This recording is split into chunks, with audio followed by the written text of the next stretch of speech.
Hello बच्चा, welcome और welcome back to कॉन्सेप्टिफाई। तो हम class 7 science chapter 7 transportation in animals and plants के बारे में पढ़ रहे थे, जिसमें हम ये पढ़ चुके हैं कि ट्रांसपोर्टेशन क्या है and what is blood and the function of blood. ठीक है, तो आज के इस क्लास में हम पढ़ेंगे ब्लड वेसल्स के बारे में कि ब्लड वेसल्स क्या होती हैं। आपको पता है ब्लड जो है जिसमें फ्लो करता है वो होती है वेसल्स। ठीक है, तो अब ब्लड वेसल्स क्या हैं? दो तरह की होती हैं। ठीक है, एक होता है हमारी आर्टरीज और दूसरा होता है वेन।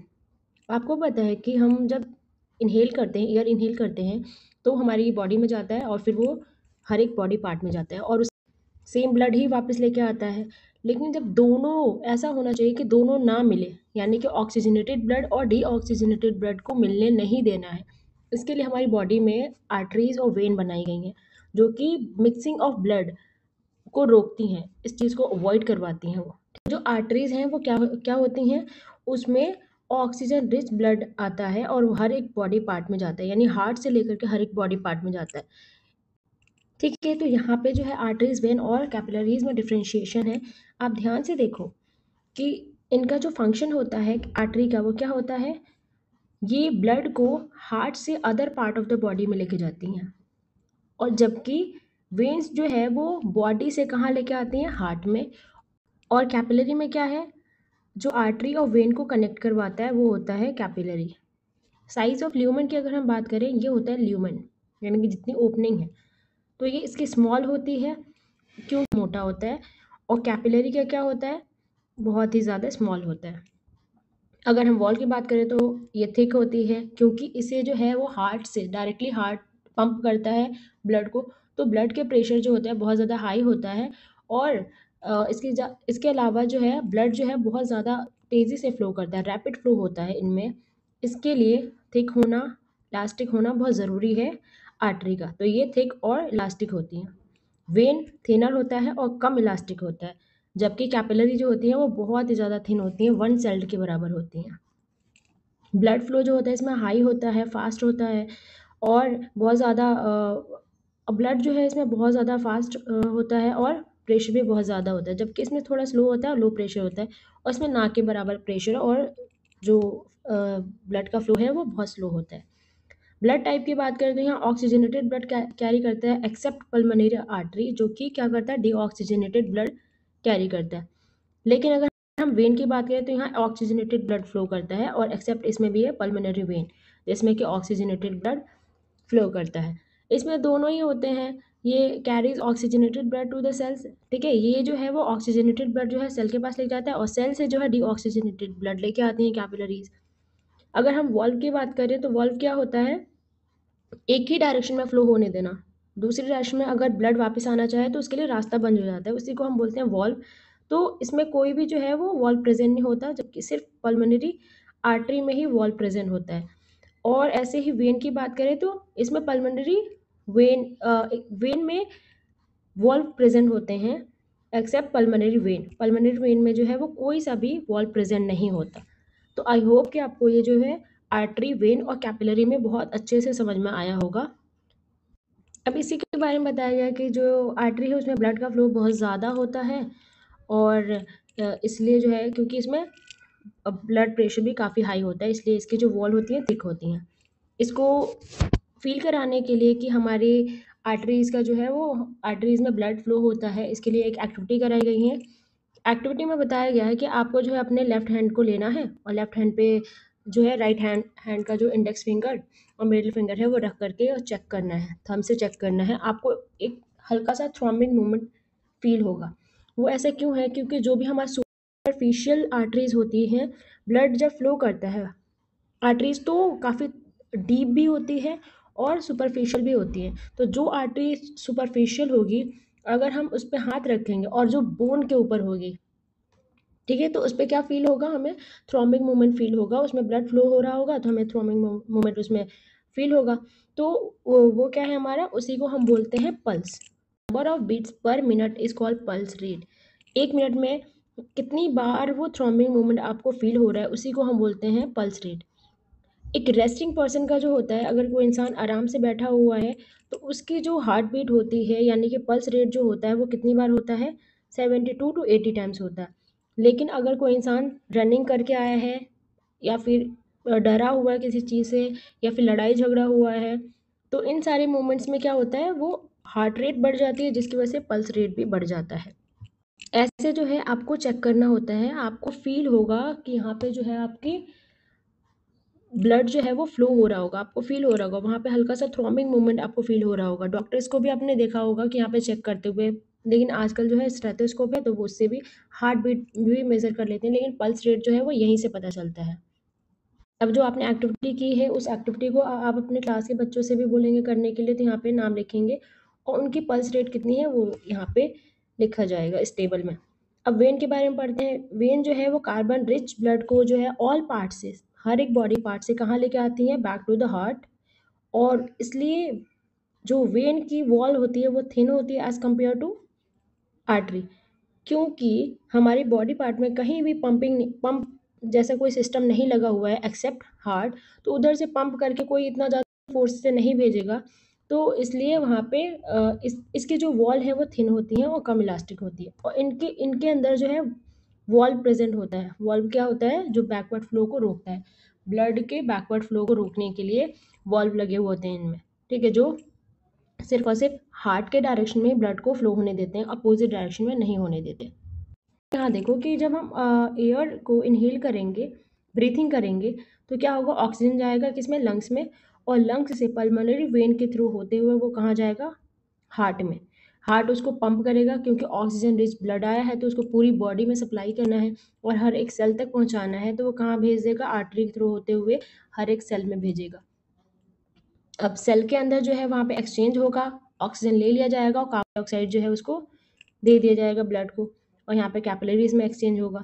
तो यहाँ से होते हुए कार्बन रिच ब्लड वेन्स के होते हुए कहाँ आएंगी, हार्ट में, और हार्ट से दोबारा पल्मोनरी आर्टरी के थ्रू होते हुए कहाँ जाएगी, लंग्स में, और यहाँ से दोबारा जब हम एक्सहेल करेंगे, ब्रीथ आउट करेंगे, तो वहाँ से कार्बन डाइऑक्साइड जो है निकल जाएगा। यहाँ पे थोड़ा-सा बॉक्स में करके ब्लड डोनेशन के बारे में बताया गया है। ब्लड डोनेशन क्या है कि अगर किसी को इंजरी हो जाए या एक्सीडेंट हो जाए, तो उस टाइम में बहुत ज़्यादा ब्लड लॉस होता है। तो हमारी बॉडी में जब इंसान की बॉडी में ब्लड की कमी होती है, तो उसकी वजह से उसकी जान भी जा सकती है। जो इंसान जिनका ब्लड ग्रुप सेम होता है, वो उनको डोनेट करके उनकी लाइफ बचा सकते हैं। और इसमें क्या होता है कि आप जब ब्लड दे देते हो किसी को, तो 2-3 महीने के अंदर फिर आपकी बॉडी ब्लड बना लेती है उतना। तो इसलिए कोई पेनफुल नहीं होता है, पेनलेस होता है, और हार्मफुल भी नहीं होता आपकी बॉडी के लिए, क्योंकि आपकी बॉडी ओवर द टाइम उतना उतना ब्लड दोबारा बना देती है। इससे क्या होगा, किसी ज़रूरतमंद इंसान को आप ब्लड दोगे तो उसकी ज़िंदगी बचाई जा सकती है। और ये जो ब्लड दिया जाता है वो ब्लड बैंक में जाके स्टोर किया जाता है, और फिर जिन लोगों की ज़रूरत होती है वो लोग वहाँ से ले लेते हैं। यहाँ बोजो कहता है कि मैं कंफ्यूज हूँ, मैंने ये पढ़ा है कि आर्टरी जो है हमेशा क्या करती हैं, ऑक्सीजन रिच ब्लड ही लेके जाती हैं। तो यहाँ पे जो है एक चीज़ बताया गया है कि पल्मोनरी आर्टरी और पल्मोनरी वेन के बारे में बताया गया है। तो पहली बताती है, समझने के लिए ये बहुत इजी है, जहाँ पे लिखा हुआ हो ना पल्मोनरी आर्टरी, आप वहाँ पे आर्टरी में ये मत समझना कि ऑक्सीजन रिच ब्लड होगा। जहाँ पे पल्मोनरी लग गया वहाँ पे क्या है, वहाँ पे है carbon dioxide rich blood artery में। और वेन में क्या है, बताया गया है कि पल्मोनरी वेन जो है वो कैरी करता है oxygen rich blood from the lungs to the heart, यानी लंग्स में कहाँ आएगा, ऑक्सीजन रिच ब्लड होगा, वहाँ से कहाँ जाएगा, वो हार्ट में जाएगा। Now do you see the artery divide into smaller vessels, आपने देखा होगा जो आर्टरी है वो बहुत ज़्यादा स्मॉलर वेसल्स में यहाँ पे डिवाइड होती हैं, और जब वो टिश्यू लेवल या फिर सेल लेवल पे पहुँचती हैं तब, और फर्दर डिवाइड होकर बहुत ही एक्सट्रीमली थिन यानी कि बालों से भी ज़्यादा पतला वो ट्यूब बनाती है, जिसको हम बोलते हैं कैपिलरीज, और इसको हिंदी में बोलते हैं केसिकाएं, क्योंकि ये बालों से भी ज़्यादा पतले होते हैं। ये ज्वाइन करके वेन और आर्टरी में को कैपिलरीज ज्वाइन करके क्या बनाती हैं, वेन, और वो कहाँ जाके मिलता है, हार्ट में। ठीक है, अब हम हार्ट के बारे में पढ़ेंगे कि हार्ट क्या है। हार्ट जो है एक पंपिंग ऑर्गन है, जो क्या पंप करता है, ब्लड को पंप करता है कॉन्टिन्यूसली, पूरी लाइफ टाइम वो पंप करता रहता है, इसलिए एक बहुत ही ज़्यादा प्रीशियस ऑर्गन है। आप इमेजिन करो कि कोई इंसान जो है 70-80 साल जी रहा है और उसका जो हार्ट है कॉन्टिन्यूसली जो है वो पंप किए जा रहा है ब्लड को, लेकिन फिर भी नहीं थक रहा है।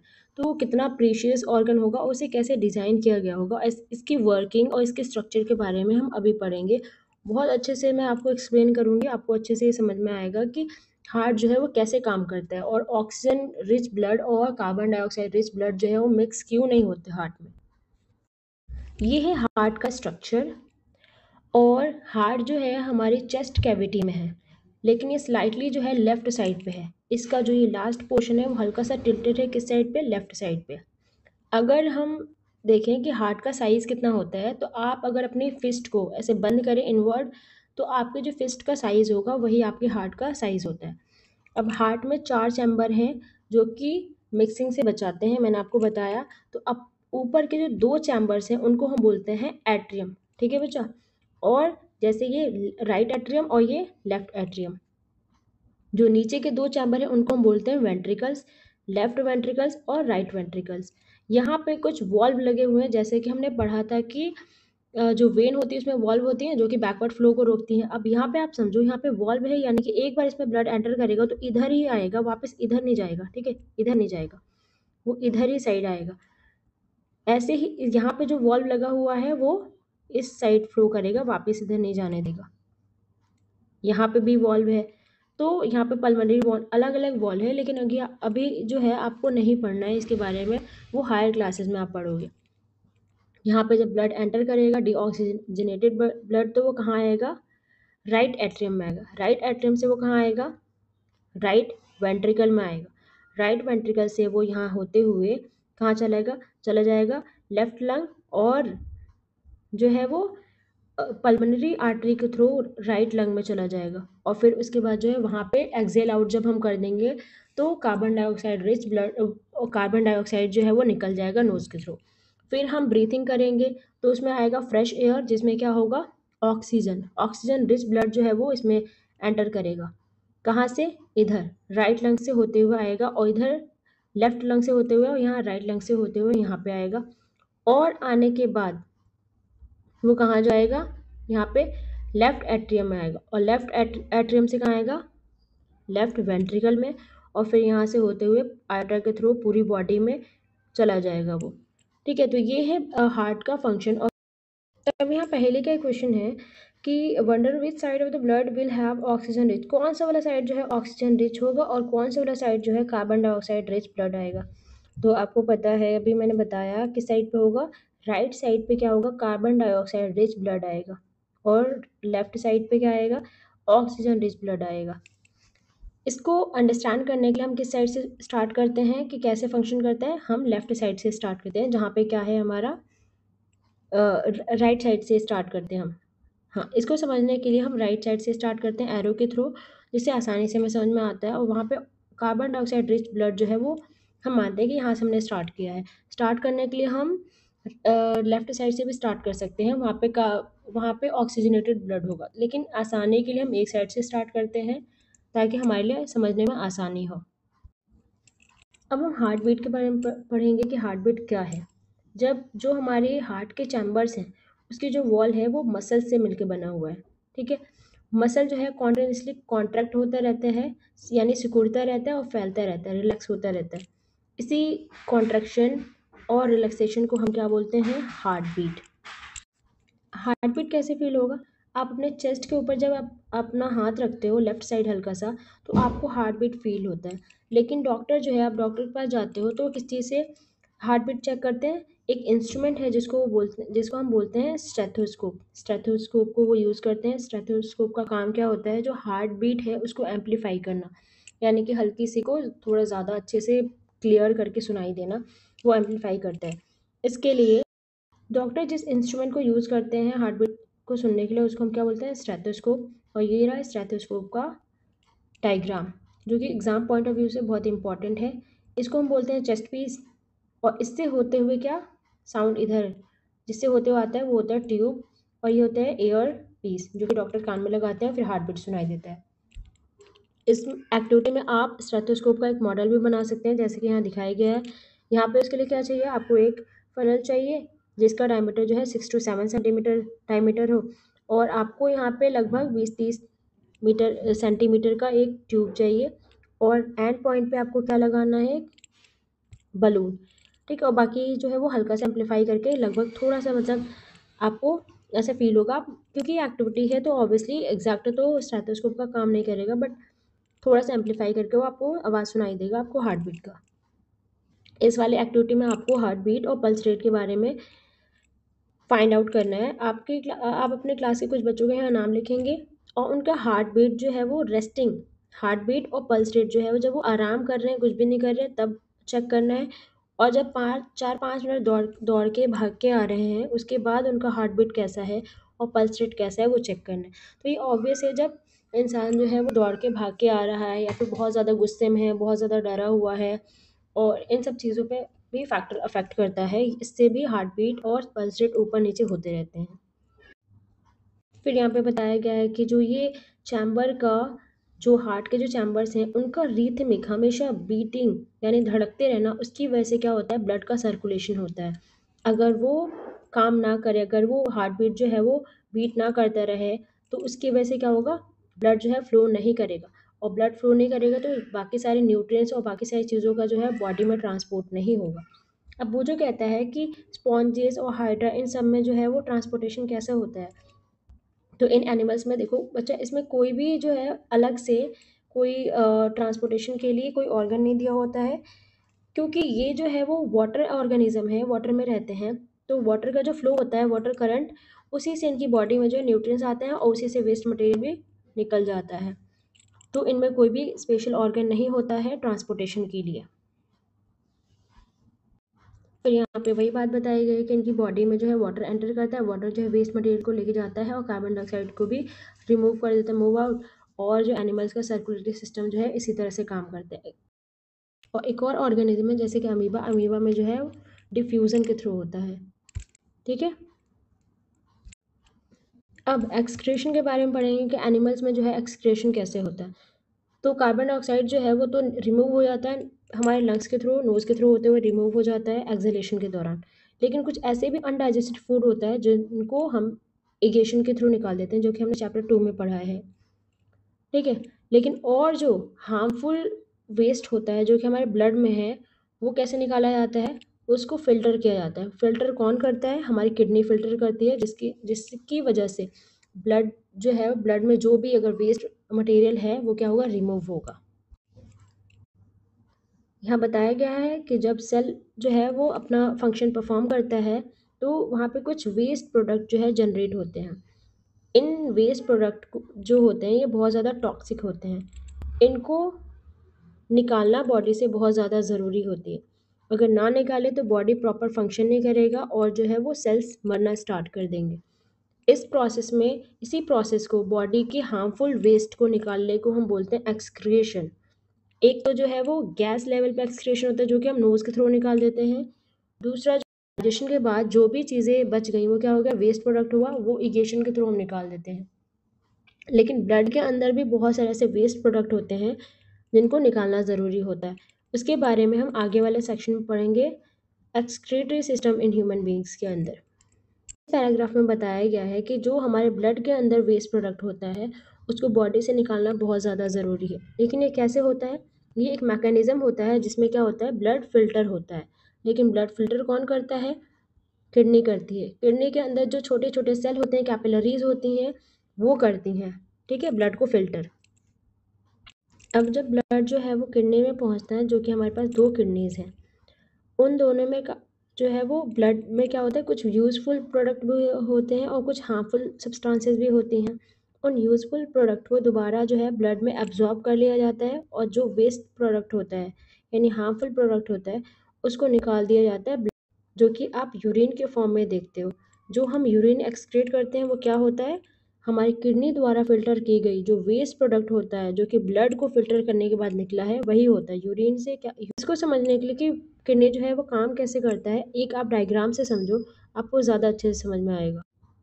यहाँ रीनल आर्टरी से जो अनफ़िल्टर्ड ब्लड है, यानी कि जिसमें अभी हार्मफुल प्रोडक्ट है, वो हार्मफुल वेस्ट वगैरह है, वो इसमें एंटर करता है, इस साइड से एंटर करता है।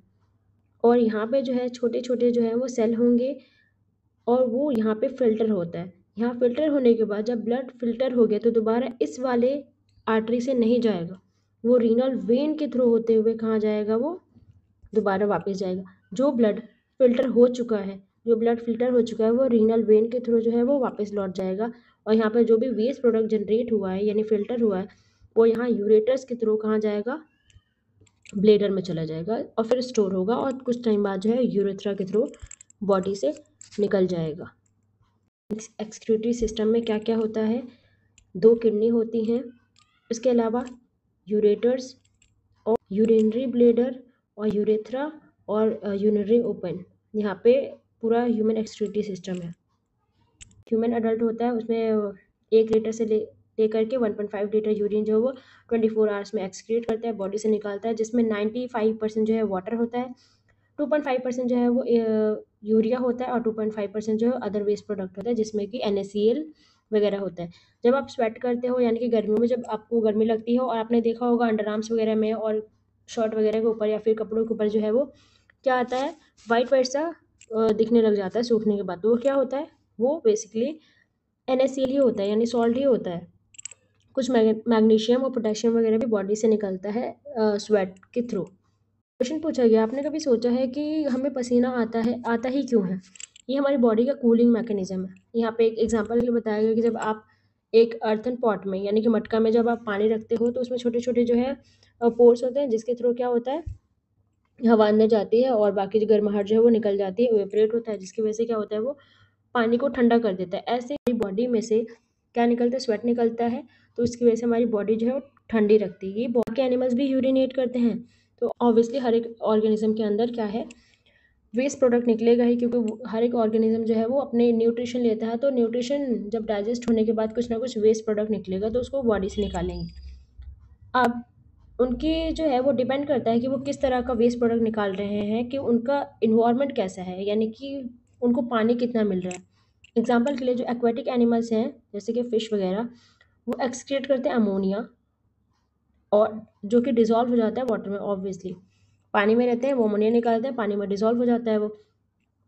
कुछ एनिमल्स जैसे कि बर्ड्स, लिज़ार्ड और स्नेक, वो सेमी सॉलिड, आपने देखा होगा बर्ड्स की, जो बर्ड्स बीट करते हैं तो उनका सेमी सॉलिड होता है, वाइट वाइट कलर का, या फिर अलग भी कलर का हो सकता है, वो सेमी सॉलिड होता है, पूरी तरह से सॉलिड नहीं होता। अगर याद रखने की ज़रूरत है कि जो फिश वगैरह होती है वो अमोनिया एक्सक्रीट करती हैं, और जो बर्ड्स, लिज़ार्ड और स्नेक होता है वो यूरिक एसिड, जबकि ह्यूमन बीइंग्स में क्या होता है, यूरिया होता है।